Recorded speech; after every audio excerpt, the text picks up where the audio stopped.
حضرت عبداللہ ابن عباس رضی اللہ تعالیٰ عنہ فرمایا کرتے ہیں، آپ فرماتے ہیں کہ نبی پاک علیہ السلام کوئی معجزہ نہ بھی دکھاتے، حضور ڈوبے ہوئے سورج کو واپس نہ بھی بلاتے،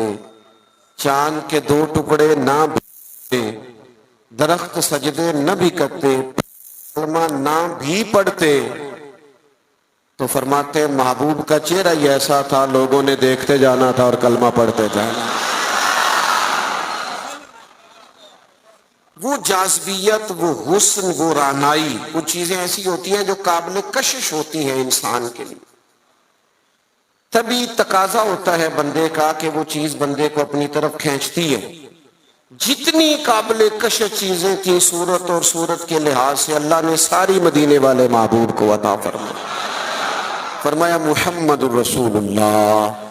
صلی اللہ علیہ وسلم، محمد اللہ کے رسول ہیں، محمد اللہ کے رسول، کامل صورت و سیرت کے ساتھ اللہ نے محبوب کو مبعوث فرمایا۔